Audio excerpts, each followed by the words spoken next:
লেখিকা প্রতীতি চৌধুরীর সুখী গৃহকোণ। ট্রেন থেকে নেমেই দ্রুত গতিতে পা চালাচ্ছিল সেজুতি। অফিস থেকে বেরোতেই আজ ওর দেরি হয়ে গেছিল। কাল আবার জগদ্ধাত্রী পুজো, রাস্তাতেও তেমন ভিড়। জ্যামে বারবার গাড়ি আটকে যখন হাওড়া পৌঁছেছিল তখন আজিমগড় প্যাসেঞ্জার ছেড়ে বেরিয়ে গেছে। তারপরে আবার সে ৫টা ৫-এর কাটোয়া লোকাল, সেটাও আবার আজ লেট করেছে। মনে মনে ভাবল সেজুতি, ঘরে যাওয়া মাত্রই তিতিন আজ নিশ্চিত যুদ্ধ ঘোষণা করবে ওর মাম্মামের সাথে। কতদিন ধরে বলে রেখেছে আজ পাপার সাথে ঠাকুর দেখতে বেরোবে, তার জন্য তিতিনকে লেহেঙ্গা পরিয়ে সুন্দর করে সাজিয়ে দিতে হবে।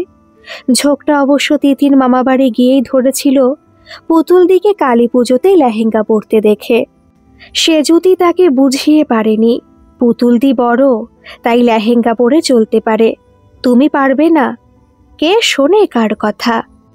অগত্যা বাড়ি ফিরেই পাপার কাছে বায়না ধরে তিতিন লেহেঙ্গা কিনে এনেছে, তাও আবার ওর সাইজের থেকে 2 প্রস্থ বড়। ডিপ পিঙ্ক কালারের নাকি ওই একটাই ছিল, আর ওই সাইজের ছিল একটা সবুজ রঙের আরেকটা মেরুন। কোনোটাই নাকি তিতিনের পছন্দ হয়নি। এখন মাম্মামি ভরসা, তাও সেজুতি মানা করেছে পুজোর দিন কোনোভাবেই ওকে লেহেঙ্গা পরতে দেবে না। গতবারেও তো ওদের কলোনির জগদ্ধাত্রী পুজোতে বাজি পোড়াবার সময় একটা মেয়ের ওড়নায় আগুন লেগে গেছিল, অল্পের জন্য রক্ষা পেয়েছে। আর তিতিন তো এখনো ভালো করে চলতেই পারে না, কতবার যে সারাদিনে মেঝেতে আছাড় খেয়ে পড়ে। জগদ্ধাত্রী পুজোর দিন 2 প্রস্থ বড়ই লেহেঙ্গা পরে ঠাকুর দেখতে বেরোলে যে কিছু একটা কাণ্ড ঘটাবে, সেই বিষয়ে সেজুতি নিশ্চিত। তাইও বলেছিল পুজোর আগের দিন ও তিতিনকে লেহেঙ্গা পরিয়ে সাজিয়ে দেবে। তিতিন শুধু ছবি তুলবে আর পাপার সাথে কাছাকাছি ঘুরে চলে আসবে। সেজুতির ফোনে রিংটোনটা বেজে উঠল। সাইড ব্যাগ থেকে ফোনটা বার করে কানে দিয়েই ওভারব্রিজে উঠতে লাগলো। ওপাশ থেকে তিতিনের বাবা মানে হিমাদ্রি বলছে, আরো কতক্ষণ লাগবে তোমার, তিতিন তো পাগল করে দিচ্ছে। ফোনের রিসিভারটা মুখের একদম কাছে এনে ব্যস্ত প্ল্যাটফর্মের শোরগোল থেকে নিজের আওয়াজটা পৌঁছে দেওয়ার সর্বোচ্চ চেষ্টা করে সেজুতি বলল, এই তো নামলাম, দাঁড়াও, মিনিট 15 লাগবে আরো, আজ যা ভিড়। কথাগুলো বলতে বলতেই ভিড় কাটিয়ে এগিয়ে যাওয়ার চেষ্টা করছিল সেজুতি। ওপাশ থেকে হিমাদ্রি আবার বলল, মাও নেই, সে কবে যে দিদির বাড়ি গেছে আমাদের মনে হয় ভুলেই গেল। চাপাও বাড়িতে কাজ আছে বলে বেরিয়ে গেল। দেখো তো আমি এসব লেহেঙ্গা টেহেঙ্গা পরাতে পারি? সেজুতি মস্করা করেই বলল, কেন, বেটিকে লেহেঙ্গা কিনে দেওয়ার সময় তো ছুটে চলে গেলে, বললাম ওইগুলো এখনো ক্যারি করতে পারবে না। হিমাদ্রি নিরীহ গলায় বলল, আরে তিতিন ঝোঁক ধরেছিল বলেই তো গেলাম, তোমার ওখানে গিয়েই তো পুতুলকে দেখে এসে কান্নাকাটি শুরু করেছিল। হিমাদ্রির গলাটা শুনে ওকে আর বকুনি দিতে ইচ্ছে করল না সেজুতির। এমনিতেই মা বউ মেয়ে 3 জনের জ্বালাতনে সেই বেচারার একটু সময়ও ঘরে শান্তিতে কাটে না। তারপরে এখন আবার টিপ্পনি খেলে হজম করতে পারবে না ভেবেই অন্য কথা জিজ্ঞাসা করলো, চাপা এত তাড়াতাড়ি চলে গেল কেন? তিতিনকে বিকেলের খাবার খাইয়ে গেছে তো? না হলে তুমি ওকে আপেলটা কুচি করে দাও একটু। হিমাদ্রি অধৈর্য হয়ে বলল, আরে সেসব করেই গেছে, কাল সকালেও পুজো আছে, তাই আসতে পারবে না বলে গেল। এবার তুমি এসে যা পারবে করবে, আমি তোমার মেয়েকে নিয়ে আর পারছি না। সেজুতি ধারালো গলায় বলল, আমার মেয়ে? আমার মেয়ে মানেটা কি? তোমার মেয়ে নয়? আর শোনো, আমি ছোটবেলায় অত বায়না করতাম না, দিন দিন তিতিন তোমার জন্য এরকম বায়না করতে শিখছে। ওপাশ থেকে হিমাদ্রির পাল্টা যুক্তি এলো, কি আমার জন্য? শোনো, তুমি মা এলে মাকে জিজ্ঞেস করে নেবে। আমি মোটেও তিতিনের মতো ছিচকাদুনে ছিলাম না। 3টে মৌমাছি আমার পায়ে একসাথে হুল ফুটিয়ে দেবার পরেও। বাকিটা হাসতে হাসতে সেজুতিই বলল, তুমি তাদের একটা মৌমাছিকে মেরে বীর পুরুষের মতো মায়ের কাছে গিয়ে বলেছিলে, মা দেখো এই পোকাটা আমাকে হু করে দিয়েছে, তাই আমিও। অন্তত 100 বার শুনেছি এই বাড়িতে এসে। কথা বলতে বলতে সেজুতি একটু বেহুশ হয়ে গেছিল। তখনই ওর ধাক্কাটা লাগলো পাশের জনের সাথে, আর ধাক্কা লাগা মাত্রই ফোনটা ওভারব্রিজের উপরে পড়ে গেল। কোনো রকমে যে সেটা ওভারব্রিজের নিচে পড়ে যায়নি সেটা ভেবেই তখনও বুকের ভিতরটা দুরু দুরু করছে সেজুতির। ফোনটা মাত্র 1 মাস আগেই ফেস্টিভ সেলে হিমাদ্রি কিনে দিয়েছে, আর 1 মাসের মধ্যেই যদি ফোনটা ভেঙে ঘর নিয়ে যায় তাহলে যে হিমাদ্রি ওকে কি বলবে সেটা ভেবেই সেজুতির কান্না পেয়ে গেল। গত বছর পুজোর ভিড়ে যখন হিমাদ্রির ফোনটা চুরি গেছিল তখন ওই কি কম কথা শুনিয়েছিল। কেয়ারলেস, রাস্তায় অন্য মেয়ে দেখতে ব্যস্ত হয়ে গেলে যা হয় আর কি। চোর যে কখন ব্যাগ কাটছে সেটা আর বুঝবো কি করে? তুমি ওই কে কেমন সেজেছে ওই দেখো। কথাগুলো ভাবতে ভাবতেই ফোনটা ওভারব্রিজ থেকে তুলতে ব্যস্ত হয়ে গেল। ঠিক তখনই ওর সামনে থেকে একজন ফোনের ব্যাক কভারটা হাতে নিয়ে বলল, এটাও প্রবাবলি আপনার, ফোন থেকে খুলে গিয়ে পড়েছিল। পুরো কথাটা শেষ করার আগেই সেজুতি সামনের জনের দিকে তাকালো। এই সন্ধেতেও ঢাউস একটা সানগ্লাস পরে আছে মেয়েটা, কিন্তু মেয়েটার হাসিটা সেজুতির ভীষণ চেনা চেনা লাগছে। সেজুতি ফোনটা হাতে নিয়ে সোজা হয়ে উঠে দাঁড়াতেই মেয়েটা বলে উঠল, আরে সাজুনা, কেমন আছিস? সেজুতি তো পুরো হকচকিয়ে গেছে। ওর সামনে দাঁড়িয়ে আছে ডান্সিং স্টার নিহারিকা সেনগুপ্ত। সেজুতি সাথে সাথে বলল, নিহা তুই এখানে? তুই তো বম্বেতে ছিলি না? নিহারিকা হাসতে হাসতে বলল, হ্যাঁ রে, ভাইফোঁটাতে বাড়ি এসেছিলাম, তারপরে এখানে একজনের সাথে দেখা করার ছিল। আর বলিস না, ট্রেনটা মিস হয়ে গেল, এবারে সেই রাত্রি 9টা। সেজুতি এতদিন পর ছেলেবেলার বেস্ট ফ্রেন্ডকে দেখতে পেয়ে তখন ভুলেই গেছে মোবাইলের কি ক্ষয়ক্ষতি হলো। নিহারিকাকে ধরে সেজুতি বলে উঠল, তোকে যখন বাঁশবেড়িয়াতে পেয়েছি আর আমি ছাড়ছি না, বাড়ি তো তোকে যেতেই হবে। নিহারিকা একটু ব্যস্ততা দেখিয়ে বলল, কিন্তু সাজু, আমার তো 9টাতে ট্রেন। আর সেজুতি ওকে থামিয়ে দিয়ে বলল, শোন, তুই ঘরে ফোন করে বলে দে, আর তাছাড়া অত রাত্রের ট্রেনে ট্রাভেল করাও ঠিক না। লোকালগুলোর কোনো ভরসা নেই, ঠিকঠাক সিকিউরিটি অবধি থাকে না। নিহারিকা ইতস্তত করে বলল, কিন্তু আমি এইভাবে হঠাৎ করে, মানে যতই হোক তোর শ্বশুর বাড়ি, সবাই কি মনে করবেন? তাছাড়া আমার কাছে জামা কাপড়ও নেই তেমন।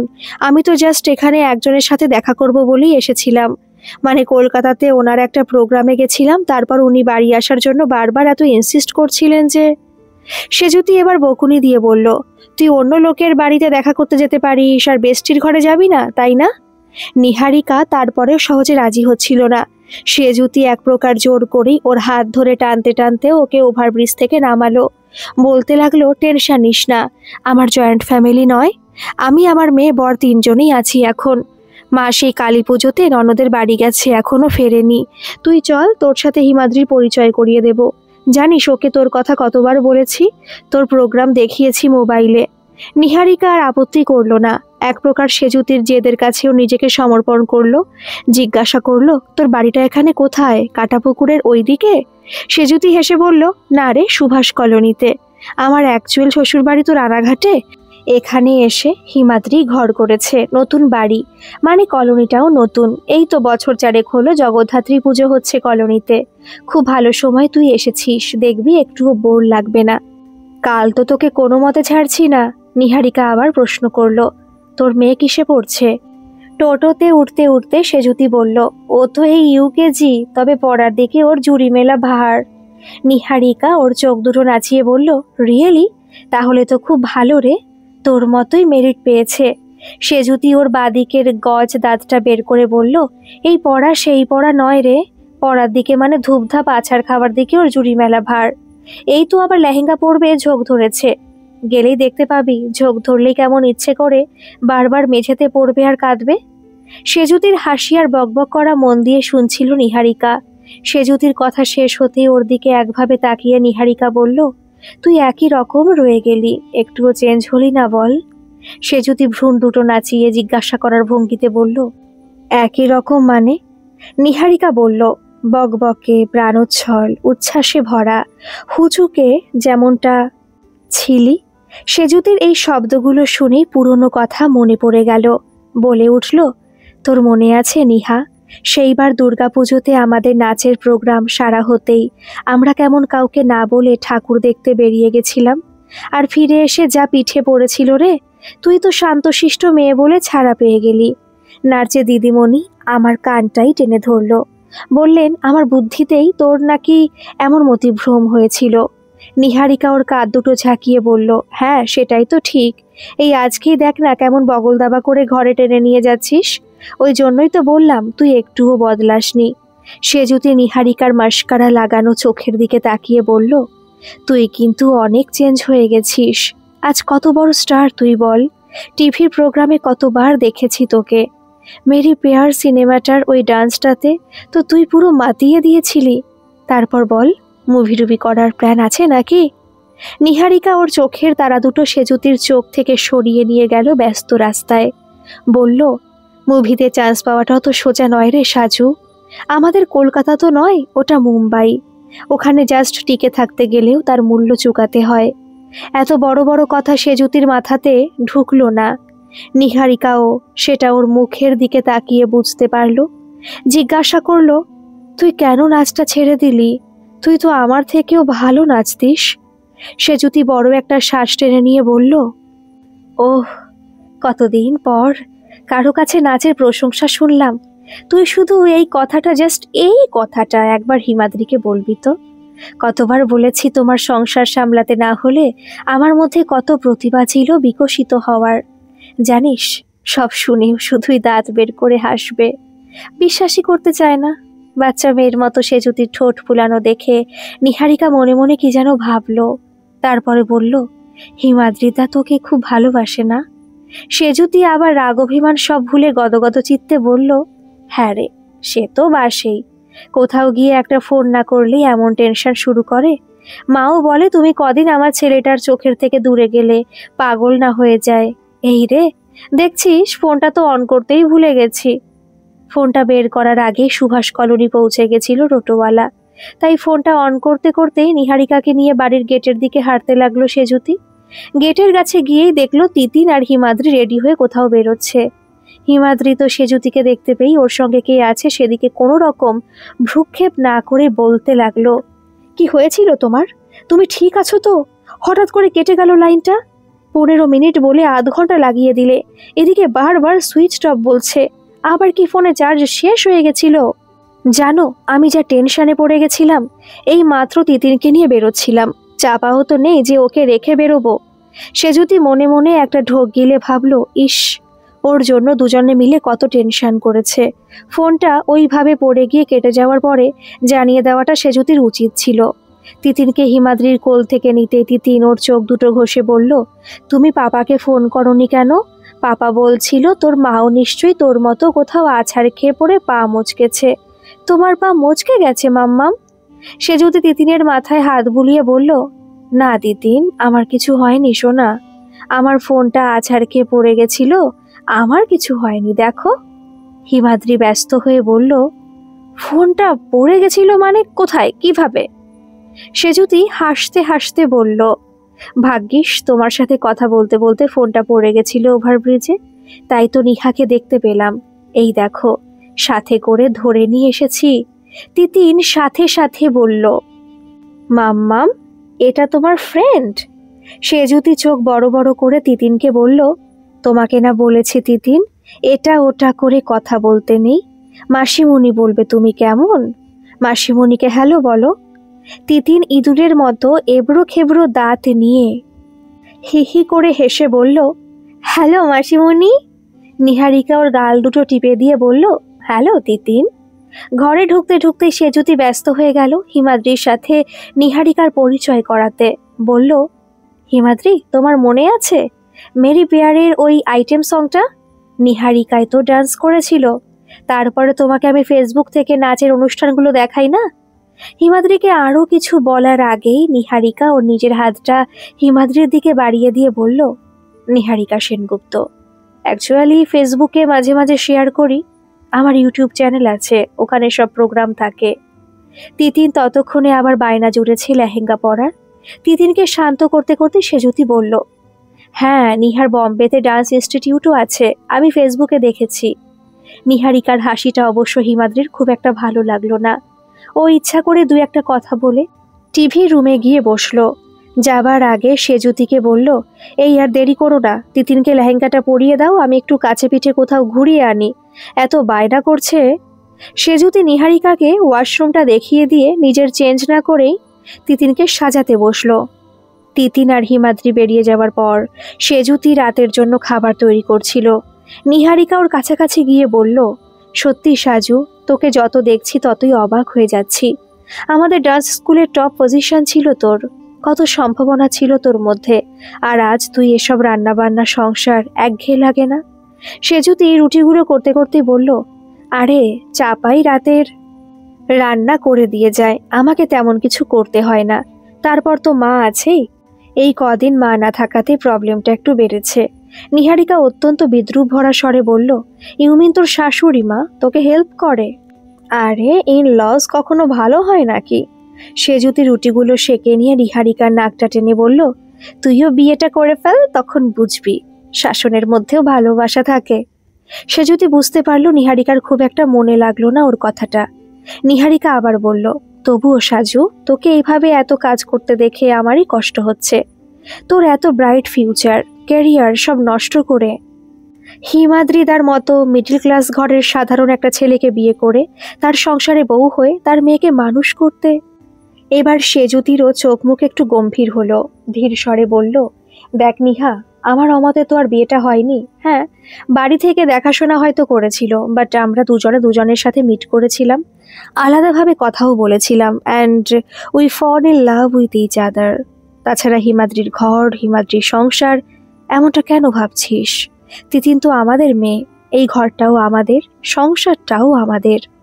নিহারিকা সেজুতির মুখের দিকে হা করে খানিকক্ষণ তাকিয়ে থেকে বলল, না রে টোটোতে, আমি তোকে ভুলই বলছিলাম, তুই অনেক বদলে গেছিস। ক্লাসের টপার, ডান্স ক্লাসের টপার সেজুতি চ্যাটার্জি আজ হিমাদ্রিদার মতো সাধারণ একটা ছেলের ঘরের হাউস ওয়াইফ। ইচ্ছে করে প্রসঙ্গটা পাল্টে ফেলতে সেজুতি বলল, এই তুই পনির খাস তো? নিহারিকা শুধুমাত্র হ্যাঁ বলে আবার আগের প্রসঙ্গে চলে গেল। হাউস ওয়াইফের জীবনটা বিরক্ত লাগে না সাজু? মনে হয় না নাচের তালে স্টেজ কাঁপাই, আগের মতো যখন তখন স্বাধীনভাবে ঘুরতে বেরিয়ে পড়ি? সেজুতি হেসে বলল, তুই একটু ভুল করছিস নিহা, আমি কিন্তু হাউস ওয়াইফ নই, আর হলে তোর সাথে দেখাও হতো না, কারণ কাটোয়া লোকালের আমি ডেলি প্যাসেঞ্জার। রোজ সকালে বেরোই, বিকেলে ফিরি, সপ্তাহে 5 দিন অফিস থাকে আমার। তবে ঘর সামলানোর এই পেশাটাকে আমি খুব রেসপেক্ট করি। যারা পিওরলি হাউস ওয়াইফ, বাচ্চা সামলানো থেকে রান্না, প্রতিদিন সবটা নিজের হাতে দায়িত্ব সহকারে করে, তাদের সত্যিই মনে মনে স্যালুট করি। নিহারিকা কিছুটা দমে গেল। সেজুতিকে আর কিছু বলার সুযোগ পেল না। সেজুতিও রুটি করা হয়ে গেলে পনিরের সবজি তৈরি করতে ব্যস্ত হয়ে গেল। নিহারিকা কিছুক্ষণ পরে আবার বলল, মুম্বাই না হোক, কলকাতা থেকে যেই ছোটখাটো প্রোগ্রামগুলো হতো সেখানে কন্ট্রাক্ট রাখতে পারতিস। নাচটা একেবারে তো বন্ধ করে দিলি। সেজুতি এবার একটু অনুশোচনা করে বলল, হ্যাঁ রে, তিতিন হওয়ার আগে তবু প্র্যাকটিস করতাম। বিয়ের পর বছর 3 ছোটখাটো 2-1টা প্রোগ্রাম করেছিলাম, কিন্তু কনসিভ করার পর থেকে তো টোটালি বন্ধ ছিল। তিতিন হওয়ার পর আর টাইমই পাইনি। নিহারিকার সুযোগ পেয়ে আরও কিছু বলতো হয়তো, তার আগে সেজুতি সবজিটা ওর মুখে দিয়ে বলল, দেখ তো ঠিক আছে কিনা। নিহারিকা হেসে বলল, একদম পারফেক্ট। তারপরে সেজুতি সবজিটা কড়াই থেকে ঢেলে রাখতে রাখতে নিজেই বলল, এবার তো ঠিক করেছি তিতিনকে নাচের স্কুলে ভর্তি করে নাচটা আবার আমিও শুরু করব। হিমাদ্রিও বলে মা মেয়ে দুজনেই একসাথে নাচবে, আর আমি ফটো তুলতে যাব। সেজুতির সাথে সাথে নিহারিকাও হাসতে লাগলো। সেজুতি জিজ্ঞাসা করলো, এই তুই আলু খাচ্ছিস তো, নাকি ফিগার মেনটেন করতে? নিহারিকা ঘাড় নেড়ে বলল, ওই চলে একটু আধটু। নিহারিকা যে ছোট থেকে ফিগার নিয়ে ভীষণ সচেতন সেটা সেজুতি জানে। ওরা বাইরে বেরোলে সেজুতি যখন রাস্তার ঠেলা গাড়ি থেকে খাবার কিনে অনায়াসে মুখে পুরত, নিহারিকাই বলতো, এটা টক, এতে অ্যালার্জি, আলু খেলে চেহারা নষ্ট হবে, ঝাল খেলে গ্যাসের সমস্যা, ইত্যাদি আরও অনেক কিছু। সেজুতি আলু ভাজার জন্য আলু কাটছিল, তখনই হিমাদ্রিরা ফিরে এসে বেল বাজালো। সেজুতি বলল, যা তো নিহা, দরজাটা খুলে দিবি, তিতিনরা চলে এসেছে মনে হয়। দরজাটা খুলতে হিমাদ্রি তাকিয়ে রইল নিহারিকার দিকে। সেজুতির মেরুন রঙের স্লিভলেস নাইট গাউনটা পরে এমনভাবে দরজা আটকে দাঁড়িয়ে আছে নিহারিকা যে হিমাদ্রিকে পেরোতে হলে ওকে ছুঁয়ে পেরোতে হবে। তিতিন এসে লাফাতে লাফাতে ঘর ঢুকে গেল। এদিকে হিমাদ্রি আসছে না দেখে সেজুতি আলু কাটার ছুরিটা সমেত বেরিয়ে এলো। ওকে দেখে নিহারিকা সরে গেল। সেজুতি হেসে বলল, আসলে ও তো জামা কাপড় কিছুই নিয়ে বেরোয়নি, তাই আমারই পরতে দিলাম। হিমাদ্রি কিছু না বলে গলা ঝেড়ে ভিতরে চলে গেল। সেজুতিও দরজাটা লাগিয়ে ঘরে এলো। হিমাদ্রি ইচ্ছে করে নিহারিকাকে এড়িয়ে চলছিল। মেয়েটার মতি গতি অন্তত হিমাদ্রির মোটেও ভালো লাগেনি। খাবার টেবিলে অবশ্য একসাথে বসলো ওরা।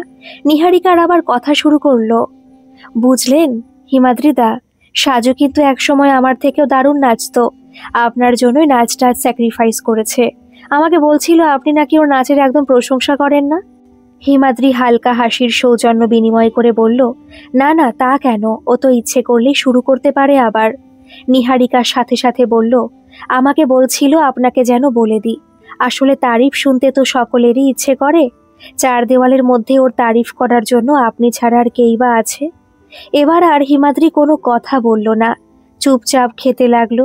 সে যদি ইতস্তত করে বলল, না তেমনটা ঠিক নয়, আসলে তিতিনের জন্যই নাচে আর সময় দিতে পারি না, তারপরে অফিসের কাজ।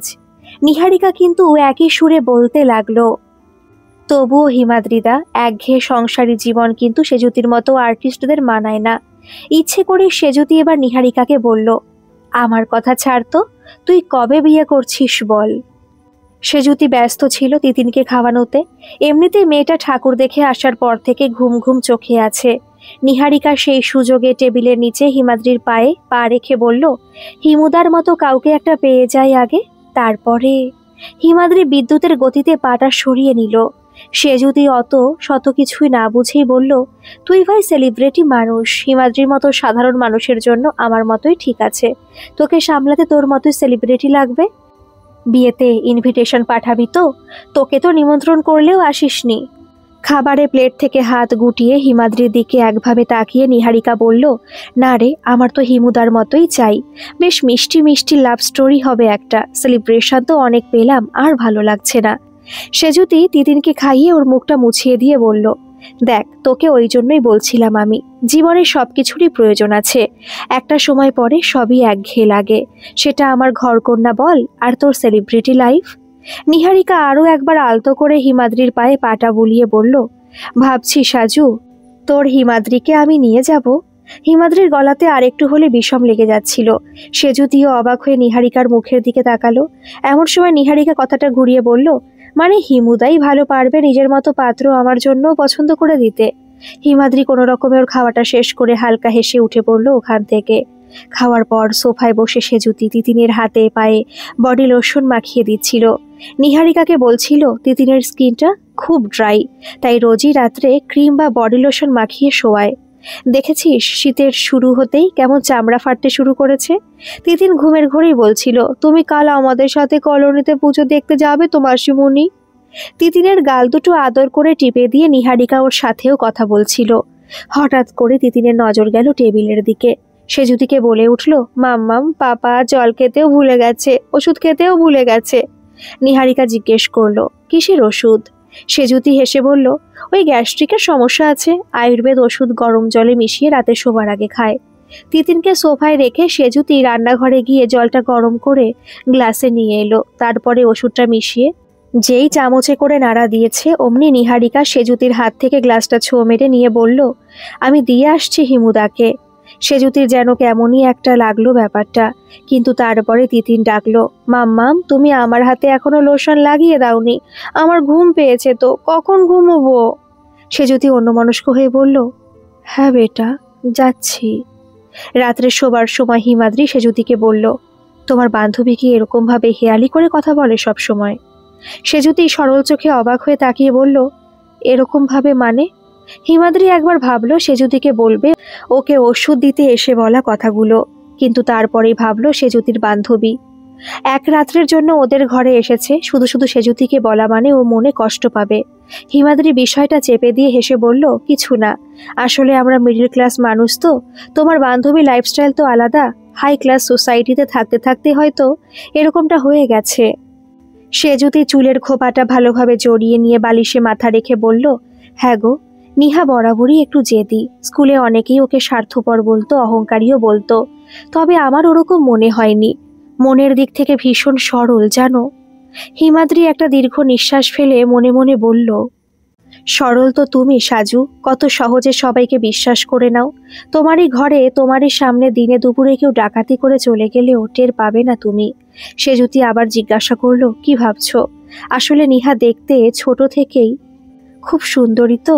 আমাদের নাচের স্কুলের মধ্যে সবচেয়ে সুন্দর ফিগার ছিল ওর। একটু অহংকার থাকাও তো স্বাভাবিক। হিমাদ্রি সেজুতিকে জড়িয়ে ধরে বলল, তাজা বলেছ। চোখ দুটো দেখেছো, যে কোনো ছেলের নেশা ধরে যাবে। আর এই বয়সেও কি ফিগার, সত্যি মেনটেন করার ক্ষমতা আছে। সেজুতি ছদ্ম রাগে ওকে ছাড়িয়ে দিয়ে বলল, যাও, তিতিন পাশে আছে, এখনই উঠে যাবে। হিমাদ্রি আবার সেজুতির কোমরে হাত রেখে বলল, তিতিন উঠে যাবে নাকি নিহার উপরে জেলাসি হচ্ছে? সেজুতি ওর গজদাঁতটা বার করে হাসতে হাসতে বলল, ইস, তোমার মতো ক্যাবলু রামকে নিয়ে জেলাসি কেন হতে যাবে? আমি বলে তোমার ঘর সামলাচ্ছি, অন্য কেউ হলে তো কবেই। হিমাদ্রি গম্ভীর গলায় বলল, এরকমটা ভুলেও বলো না। তোমার বান্ধবী পাশের রুমেই আছে, দেখলে তো আমার কত তারিফ করলো। সেজুতি কেমনই যেন চুপচাপ হয়ে গেল। হিমাদ্রি ওকে জিজ্ঞাসা করলো, নিহারিকার সাথে তোমার শেষ কখন দেখা হয়েছিল? সেজুতি একই রকম আবেগহীন গলায় বলল, মন্দিরার বিয়েতে, অনেক বছর হয়ে গেল। ও তো কলকাতা আসে না তেমন। হিমাদ্রি সেজুতির মনের অবস্থাটা বুঝেই বলল, তোমার কেবলুরাম তোমারই থাকবে, এত চিন্তার কিছু নেই, বুঝেছ? আমার সাজু বিনা সাজেই সুন্দরী, মেকআপের দরকারও পড়ে না। সেজুতি নাকে নিজের নাকটা ঘষে দিতেই ও আবার আগের মতো খিলিখিলিয়ে হেসে উঠে বলল, তুমি দেখছি ভালোই মেয়েদের স্টাডি করতে শিখেছ। মা মেয়ে দুজন কি একই স্টাইলে আদর? হিমাদ্রি ঠোঁট দুটো ফুলিয়ে বলল, কি করব, আমি গো বেচারা মানুষ। বউ মেয়ে দুজনেই হয়েছে সমান ছিচকাদুনে আর অভিমানী। সেজুতি হিমাদ্রির গাল দুটো টিপে দিল। জগদ্ধাত্রী পুজোর সকালে যে সেজুতির জন্য এরকম ভয়ঙ্কর কিছু অপেক্ষা করেছিল সেটাও কল্পনাও করেনি। তিতির সকালে কলোনির দিদিদের সাথে পুজো মণ্ডপে চলে গেছিল। হিমাদ্রি পাঞ্জাবি পরে রেডি হচ্ছিল, আর সেজুতি সকাল সকাল স্নান সেরে শাড়ি পরে দোতলা ঠাকুর ঘরে গিয়ে প্রসাদের ফল কাটছিল। সকালে সেজুতি নিহারিকার রুমের দরজাটা ঠেলে দেখেছিল ও ঘুম থেকে ওঠেনি, তাই ভেবেছিল পুজো দিয়ে এসেই ওকে ওঠাবে। তারপরে আবার তিতিনকে নিয়ে নিহার সাথে বেরোবে। প্রসাদের ফল কাটা হয়ে যেতেই একতলায় একটা হালকা চেঁচামেচির আওয়াজ পেল সেজুতি। প্রসাদের থালাটা নিয়ে নিচে নামতে বুঝতে পারলো আওয়াজটা আসছে শোবার ঘর থেকে। কিছু একটা অনুমান করেই ওর বুকের রক্তটা ছলকে উঠল। তারপর শোবার ঘরে আসা মাত্র হিমাদ্রি আর নিহারিকাকে একসাথে ওরই বিছানায় দেখে হাত থেকে প্রসাদের থালাটা পড়ে গেল। ধরফড়িয়ে বিছানা থেকে উঠল নিহারিকা। ওর ভিজে চুল থেকে তখনও জল গড়িয়ে পড়ছে। সেজুতিরই একটা গাউন পরে দাঁড়িয়ে আছে ও। গাউনের উপরিভাগটা একদিকের কাঁধ থেকে নেমে আলুথালু হয়ে আছে। অপ্রস্তুতিতে পড়ে হিমাদ্রিও বিছানাতে উঠে বসেছে। ওর পাঞ্জাবির বোতামগুলো খোলা, স্যান্ডো গেঞ্জিটা বেরিয়ে আছে। কি বলবে বুঝতে পারছিল না সেজুতি। থরথর করে কাঁপছিল ওর হাত পাগুলো। হঠাৎ করে নিহারিকা চেঁচিয়ে উঠল, সাজু, সাজু, আমাকে বাঁচা সাজু, হিমুদা আমার সাথে। এই অবধি বলে নিজের মাথাটা নিহারিকা সেজুতির কাঁধে রাখল। সাথে সাথে হিমাদ্রি দাঁড়িয়ে বলল, ও মিথ্যে বলছে সাজু, আমি তো রেডি হচ্ছিলাম, ওই আমার কাছে এসে আমাকে। হঠাৎ করে আমি যে কি করব বুঝতে পারিনি, ওকে টেনে সরাবার চেষ্টা করলাম, কিন্তু। সেজুতি কাকে কি বলবে বুঝে উঠতে পারছিল না। ওর হাতের তালু দুটো ঘামে ভিজে যাচ্ছিল। মনে হচ্ছিল ওর 8 বছরের সাজানো সংসারটা এক লহমায় চুরচুর হয়ে যাচ্ছে।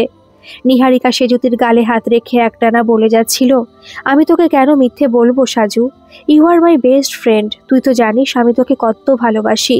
ছেলেরা এরকমই হয় সাজু, বউয়ের কাছে একরকম আর বাইরের মেয়েদের দেখলে একরকম। হিমাদ্রি সহ্য করতে না পেরে চেঁচিয়ে বলল, কেন মিথ্যে বলছো তুমি? কি লাভ তোমার বেস্ট ফ্রেন্ডের সংসারটা এভাবে ভেঙে দিয়ে? তারপরেই আবার সেজুতির দিকে ঘুরে হিমাদ্রি বলল, তোমাকে কাল রাত্রে এটাই আমি বলতে গিয়ে বলতে পারিনি। ও আমাকে ওষুধ দেওয়ার নাম করে এসে, আমি জানি না ও কি চাইছে, কেন চাইছে। কাল তো আমাকে এমনও বলেছিল কি আছে ওই সাদাসিধে সরল মেয়েটার মধ্যে, নেশা চাইলে আমাকে কাছে টেনে নাও।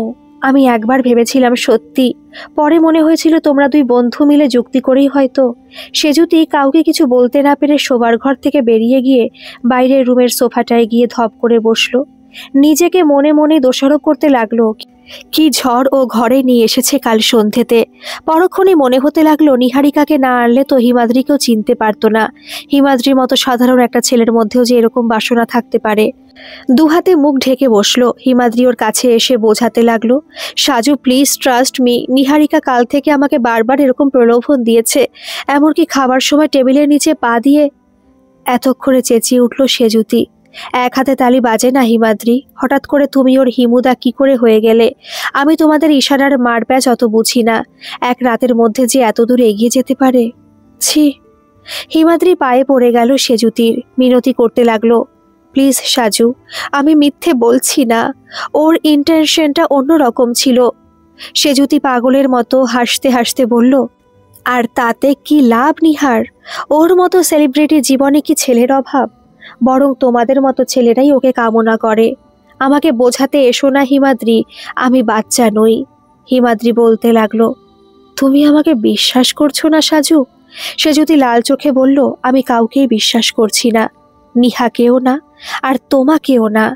যদি তোমার সাথে কাল রাত থেকে সত্যিও মিসবিহেভ করছিল, দেন আমাকে বলনি কেন? হিমাদ্রি নিজের মাথা চাপড়ে মেঝেতে বসে বলল, আমি ভেবেছিলাম তুমি কষ্ট পাবে সাজু, হয়তো আমাকেই ভুল বুঝবে। নিহারিকা ততক্ষণে ওর গায়ের গাউনটা ঠিক করে রুম থেকে বেরিয়ে এসেছে।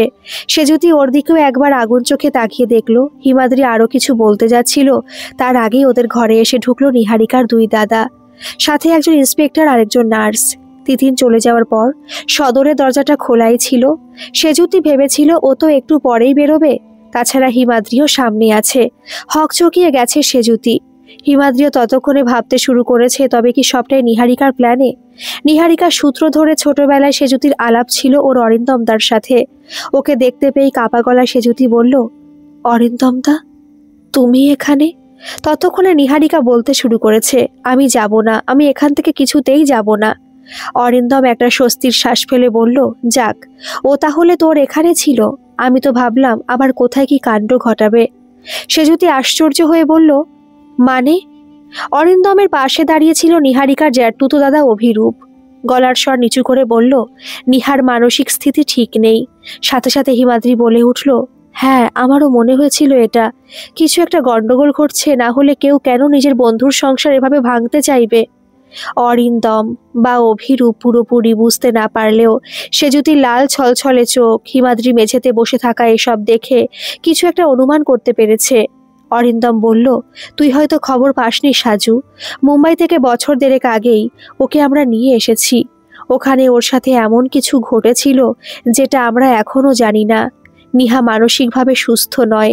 কাল সকালে ও ঘর থেকে পালিয়ে যায়, আবার আমরা ওর মোবাইল ট্র্যাক করে এখানে এসে পৌঁছেছি। সে যদি সব শুনে প্রায় হা হয়ে গেছিল। নিহারিকা দেওয়ালের দিকে মুখ করে দাঁড়িয়েছিল। সে যদি ওকে ধরে জোর করে সামনে ঘুরিয়ে ধমক দিল, কেন নিহা, কেন আমার সর্বনাশ করতে চাইছিলি তুই? বল, আমি তোর কি ক্ষতি করেছিলাম? নিহারিকা এতক্ষণে ধরে যেটা নিয়ে মনে মনে ঘুমড়েছিল সেটাই এবার প্রকাশ্যে চেঁচিয়ে বলল, সহ্য হচ্ছিল না, তোর এই সুখী সুখী গৃহিণীর অভিনয়টা আমার সহ্য হচ্ছিল না। মুখ ভেঙচিয়ে আবার বলল নিহারিকা, ফেসবুকে status happy wife proud mother, কেন রে? কেন তুই এত সুখী হবি? কি আছে তোর? নাম, সম্মান, অর্থ, খ্যাতি সব তো আমার আছে। সে যদি মুখটা বিরক্ত করে বলল, ছি নিহা, তুই এক রাতে আমার উপর এত জেলাস হয়ে গেলি যে তার শোধ নিতে এইভাবে? ছি। নিহারিকা ওকে ধাক্কা দিয়ে সরিয়ে দিয়ে বলল, কে বলল এক রাতে? আমি দিনের পর দিন তোদের ফেসবুকের অ্যাকাউন্টগুলো দেখতাম, তোদের একসাথে সেলফি, বেড়ানো, তিতিনের সাথে পোস্ট।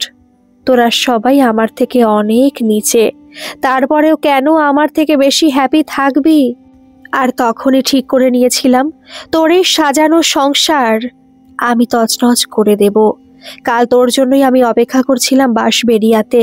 ইচ্ছে করে তোকে আমি ধাক্কা দিয়েছিলাম ওভারব্রিজে। ফোনটা ছিটকে পড়ার পর থেকে বাকিটা তো তুই জানিস।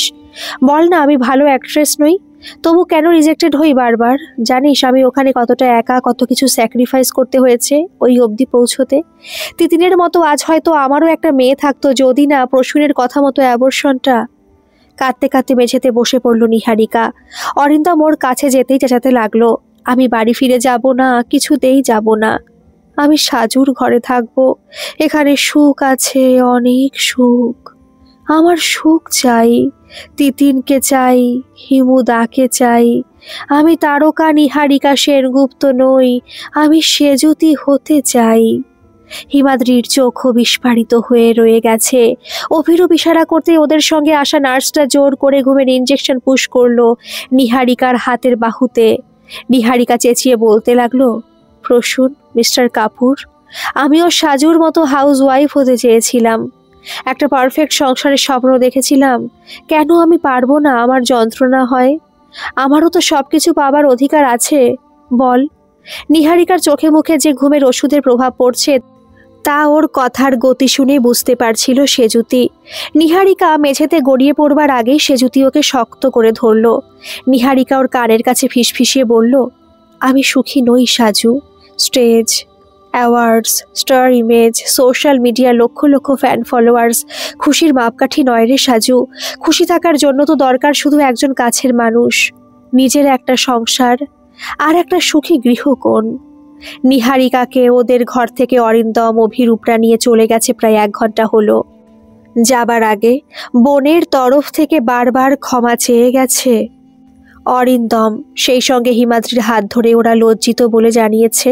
কিন্তু তারপরেও সেজুতি আর হিমাদ্রির সম্পর্কের মাঝে যে ফাটলটা নিহারিকা ধরিয়ে দিয়ে গেছে তার জেরেই কথা বন্ধ দুজনের। ঘরে দুদিকে দুজন চুপচাপ বসেছিল। কিছুক্ষণ পরে কলোনিরই এক দিদি ঘরে পৌঁছে দিয়ে গেল তিতিনকে। ঘরে ঢুকে তিতিন ঠোঁট ফুলিয়ে বলল, তোমরা এখানে বসে রয়ে গেলে? জানো পুজো হয়ে গেল, আমি কখন থেকে তোমাদের জন্য ওয়েট করে রইলাম। হিমাদ্রির দিকে একবার তাকিয়ে দেখলো সেজুতি।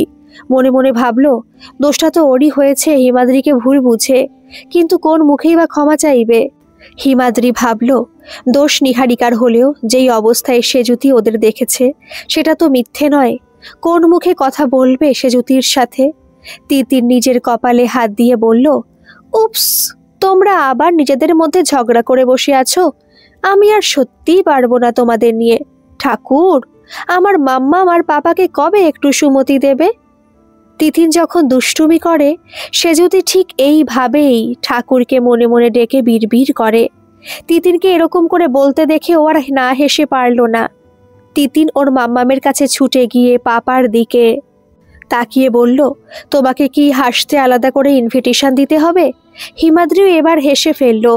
তিতিন ওর বাচ্চা বাচ্চা হাত দিয়ে দুজনকে এক কাজে টেনে জড়িয়ে ধরে বলল, তোমরা আমাকে ঠাকুর দেখতে নিয়ে যাবে না? হিমাদ্রি গলা ঝেড়ে বলল, যদি তোর মা যায় তো। তিতিন সেজুতির দিকে তাকাতেই ও চোখ আর নাকটা মুছে বলল, তোমার পাপাকে বলে দাও মাম্মাম সরি। হিমাদ্রি বলল, পাপাও সরি। তিতিন আবার কপালে হাত দিয়ে বলল, ধুর, তোমাদের দ্বারা কিচ্ছু হবে না, নিজেরা নিজেদের সরি বলতেও এখনো শেখনি। হিমাদ্রি আর সেজুতি একে অপরের দিকে তাকিয়ে ভাবল, ভাগ্যিস ঈশ্বর ওদের মাঝে এই ছোট্ট পরীটাকে পাঠিয়েছিল, তাই তো সব ঝগড়া, সব মানভিমানের সরল সমাধান কত সহজে হয়ে যায়। হিমাদ্রি সেজুতির কানের কাছে মুখ রেখে বলল, জীবনটা এরকমই অদ্ভুত গো, পাওয়া না পাওয়ার দ্বিধাদ্বন্দ্বে ভরা, দাড়ি পাল্লা মেলাতে উপরওয়ালাও অক্ষম। সেজুতি মনে মনে ভাবল, সত্যিই তাই, সুখ জিনিসটাই খুব অলীক, আপেক্ষিক। এজন্যই হয়তো সেই কথাটা আজও আমাদের মাঝে প্রচলিত ছিল, নদীর ওপার কহে ছাড়িয়া নিঃশ্বাস, এপারেতে স্বর্গসুখ আমার বিশ্বাস। গল্পটি কেমন লাগলো অবশ্যই কমেন্ট করে জানাবেন, আর ভালো লাগলে একটা সাবস্ক্রাইব করে আমার পাশে থাকবেন। ধন্যবাদ।